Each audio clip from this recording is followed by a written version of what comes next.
بسم الله الرحمن الرحيم وأهلا بيكم في حلقة جديدة من حلقاتنا. النهاردة هنعمل مكرونة بشاميل بصوا يعني بأسهل طريقة وبألذ طريقة ممكن تاكلي بيها المكرونة بشاميل، وهعرفكم الوش بتاعها نقدر نعمل فيه ايه علشان يطلع لنا بأي درجة احنا محتاجينها. في البداية عايزة أقول لكم كده إن المكرونة بشاميل الحمد لله بفضل الله، أنا من الطبخات اللي أنا مشهورة بيها، الحاجة اللي ما حدش بياكلها من تحت إيدي إلا ولازم يسأل هي معمولة إزاي. في البداية خالص هنسلق ال المكرونة، طبعًا كلنا عارفين إزاي بنقدر إن إحنا نسلق المكرونة.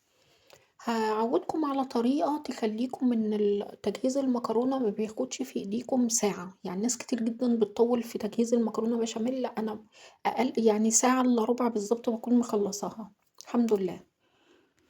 هنا أنا باعصّج كيلو من اللحمة المفرومة، باجيب لكل نُص كيلو من اللحمة المفرومة قطعتين واحدتين بصل متوسطة، وواحدتين فلفل، باضربهم كلّهم مع بعض في الخلاط في الكبة زي ما إحنا شايفين، وبانزل عليهم على اللحمة. المفروض إن أنا أصبر شوية على اللحمة لغاية ما تاخد وتدّي كده على النار، بس أنا كنت مستعجلة شوية. المهم بعد كده بانزل عليهم بملح، فلفل أسود، وبهارات لحمة. بهارات لحمة دي إحنا عاملينها قبل كده مع بعض، فيها مجموعة توابل مشكّلة حلوة جدًا، واللحمة المفرومة لمّا بنيجي نعصّجها ما بتحتاجش أكتر من كده. باستنى عليها بقى لغاية ما الاتنين يندمجوا كده مع بعض، وبابدأ أجيب كام قطعة من الصلصة اللي إحنا عاملينها قبل كده ومفرّزينها مع بعض، وباستنى عليها لغاية ما تفك فيها، وأبدأ أقلّبهم مع بعض كده وأسيبهم لغاية ما اللحمة تتشرّب كل الطماطم اللي إحنا حاطينها. هنا أنا كنت بس باخد شوية لحمة مفرومة كده على جنب، علشان أنا عايزاهم يبردوا، لإن بمجرد ما هاحط المكرونة بشاميل في الفرن هابدأ إن أنا أعمل شوية سمبوسك، وطبعًا إحنا منزّلين قبل كده طريقة عمايل السمبوسك إزاي. هنا المكرونة خلاص اتسلقت معايا، باخدها أصفّيها من المَيّة، وأبدأ أجهّز البشاميل. عندي هنا 2 كيلو لبن بيغلوا على النار. البشاميل بقى هي اسمها مكرونة بشاميل، البشاميل هو أهم حاجة في المكرونة بشاميل.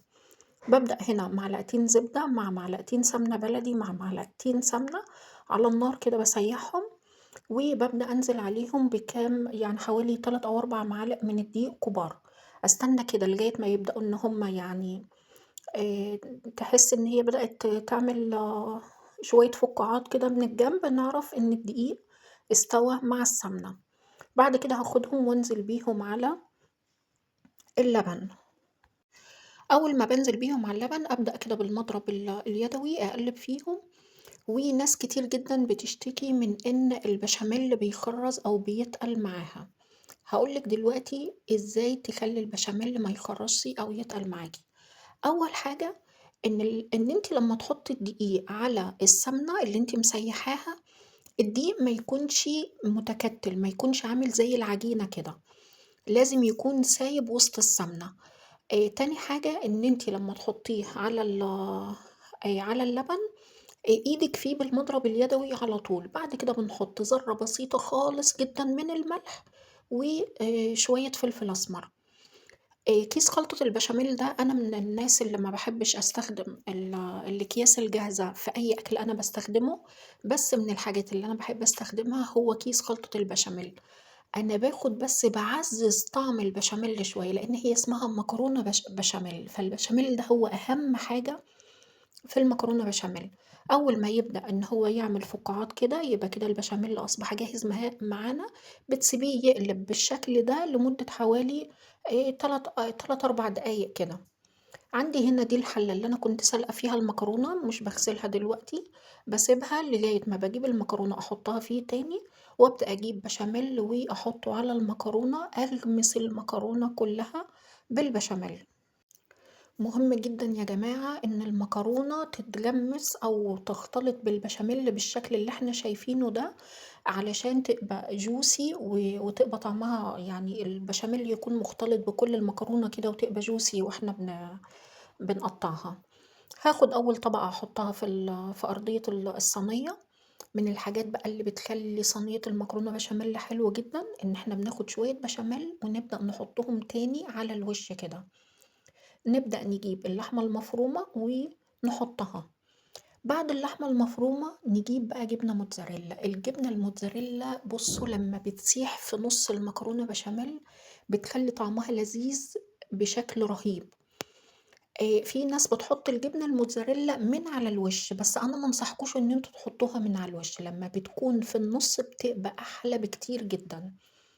وعايزة أقول لِك على حاجة مهمة جدًا تاخدي بالِك منها وأنتِ بتعملي البشاميل، وأنتِ بتحطي فيه الملحة ذرة ملح خفيفة خالص، لإن البشاميل لو طلع عادب أفضل، لكن لو طلع مالح هيخلّي المكرونة بشاميل كلّها مالحة ومش هتقدري إن أنتِ تاكليها، فعشان كده أنتِ بتحطي ذرة بسيطة جدًا.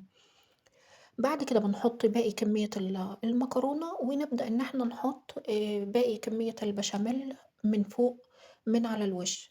ولو في بشاميل زيادة معايا بابدأ أجيب المعلقة يعني مجرد إن أنا أفتح فتحات بسيطة كده من في نُص الصينية من كذا جنب، بحيث إن البشاميل يتغلغل وينزل لجوّه. ولو عندِك مثلًا نُص كوباية لبن أو ربع كوباية لبن أو أي حاجة، بتحطيها برضه كده من على الوش وتخلّيها تنزل تتغلغل لجوّه الصينية من جوّه، بتخلّي الصينية طعمها جميل جدًا. بالنسبة لوش الصينية بقى بنستنى نهدى على الصينية شوية حوالي 3 دقايق بالضبط، لغاية ما البشاميل اللي من على الوش يشد معانا. بعد ما يشد بتدهني الوش إما بزيت أو سمنة زي ما إحنا شايفين كده، أو دي صينية تانية أنا كنت عاملاها بال بمعلقتين صلصة كده نجيبهم وندهن بيهم وش الصينية. صورة صينية المكرونة اللي كانت ظاهرة في أول الفيديو كانت بالسمنة، أمّا الصينية اللي إحنا شايفينها قدّامنا دلوقتي دي بالصلصة. بعدها أنا حطيت هنا شوية مكرونة بشاميل علشان بس الوش بيبقى شادد شوية، وبابدأ أحط الموتزاريلا